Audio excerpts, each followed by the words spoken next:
Bonjour, ici Jonathan Riendo. Aujourd'hui, je vais vous parler d'un sujet très délicat, très qui peut soulever beaucoup d'émotions, hein, beaucoup de jugements moraux aussi, euh, lesquels je vais nous inviter à mettre de côté pour essayer d'étudier le plus objectivement possible, sociologiquement, le meurtre hippie rupture conjugale. Environ le 2 tiers des meurtres de femmes perpétrés dans le monde le sont des mains de leurs conjoints ou ex-conjoints, ce dans un contexte qui est généralement, statistiquement parlant, c'est surtout dans le cas de rupture. Donc, j'appelle ça hippie rupture conjugale pour dire ça c'est soit au moment de la rupture, soit un petit peu après, soit un petit peu avant, pour l'éviter ou pour donc, c'est ça, je parle du meurtre, pas nécessairement de l'uxoricide, ou bien que ce soit statistiquement beaucoup plus important que les maricides, c'est-à-dire. Donc, on parle bien entendu ici de fémicide. C'est un, c'est un bruit de fond. Donc, le, donc moi, de quelle théorie je suis parti? Je suis parti de la théorie de Jacques Attali, on est ce qu'on a. Puis j'ai appliqué la grammaire des pronoms personnels à l'étude de ce type de meurtre. Donc j'en ai dégagé trois éthos meurtriers. Trois types d'éthos. Dans le fond, le meurtre, c'est une action sensée. Non pas qu'elle soit censée moralement parlant, qu'elle ait un sens moral, mais plutôt que l'individu qui commet l'acte a une visée subjective. Il a une intention. Il veut accomplir de quoi? Il a un but. Donc, il donne un sens à son action, donc il est responsable de son crime. Les trois types d'états que je vous invite à considérer, c'est on regarde quel sujet dans le couple dure le plus longtemps. Dans le fond, c'est que le couple, souvent hétérosexuel, là, puis c'est l'homme qui va tuer la femme, en fait, ou qui va se tuer, ou qui va tuer la femme et se tuer. Donc pourquoi? Parce qu'il était jaloux dans la jalousie possessivité. Puis dans la jalousie possessivité, on ne fait qu'un.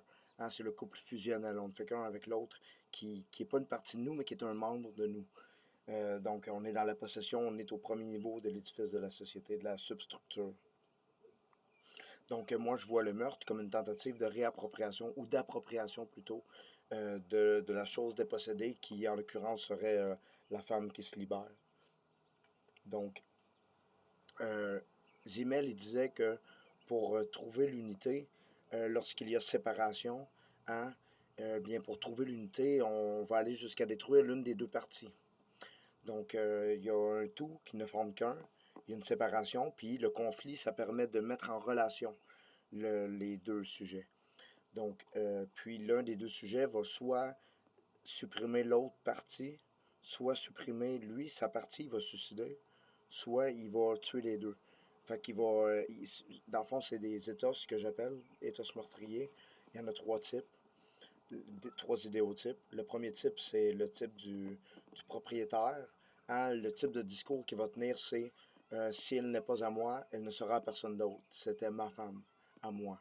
T'sais. Donc ça, c'est l'ethos propriétaire. On peut rendre compte du sens que les acteurs donnent à leur action en leur posant la question pourquoi ils ont agi comme ils ont agi.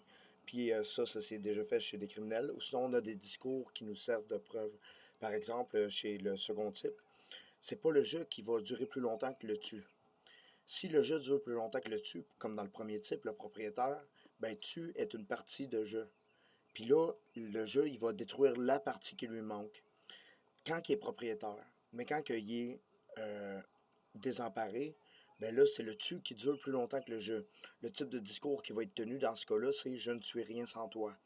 Je ne suis, je suis une partie de toi. Puis si on sépare les deux, ben c'est quelle partie qui va durer plus longtemps? Ben c'est toi. Donc c'est tu plus grand que je. Alors que chez le propriétaire, c'est je plus grand que tu. Ensuite, chez les gens qui tuent leur ex ou celles qui veulent les quitter et qui se tuent par la suite, ça j'appelle ça l'éthos meurtrier du négateur. Il nie parce que ce qu'il fait, c'est qu'il dit il n'y aura pas eu de séparation. Il y a eu un cas de meurtre en particulier qui rend compte de cet éthos assez fidèlement. Dans le fond, c'est très, avec évidence. Le gars, sa femme, elle voulait le laisser, il était marié, puis là, ben, il a dit, sur une lettre, un petit bout de papier qu'il a mis sur le capot de son auto, stationné dans l'espace de stationnement réservé à ceux qui travaillent à l'emploi de sa femme. Nous n'avons jamais été séparés. Puis il a été à l'emploi de sa femme, hein, le travail, lieu d'émancipation pour les femmes et d'indépendance économique, et c'est là qu'il y a eu une hausse de rupture aussi. Là. On pourrait voir ça comme une forme de masculinisme d'ailleurs. Là. Mais là, ce qu'il dit, c'est nous n'avons jamais été séparés, donc le nous dure plus longtemps que le je et le tu. Donc nous n'avons jamais été séparés, il y a tu, il se tue, c'est le négateur. Donc le négateur, c'est ça, c'est le troisième type d'état, ce que j'ai découvert, dans le fond. Ça, c'est chez les meurtriers conjugaux, surtout, euh, qui n'ont pas d'enfants. On pourrait aussi établir une typologie avec ou sans enfants. Tandis que ça, la typologie que je vous présente, elle est faite sans enfants. Donc chez les couples sans enfants. Euh, Ensuite, c'est ça. Donc on a trois équations. On a je plus grand que le tu plus grand que le je, et nous plus grand que je et tu. Je plus tu. Je plus tu, même ensemble, nous, il est plus grand parce que s'il n'y aura pas eu de séparation, eh bien le nous aura duré plus longtemps que le je et le tu. Donc c'est une façon très...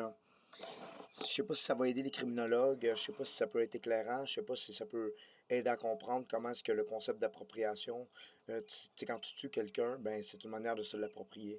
Le propriétaire, il en fait montre. Quand il dit s'il n'est pas à moi, ce sera personne d'autre qui est propriétaire. S'il dit je suis une partie de toi, je ne suis rien sans toi, que vais-je devenir, la personne n'est pas capable de se réinventer. Ben ça, c'est le désemparé.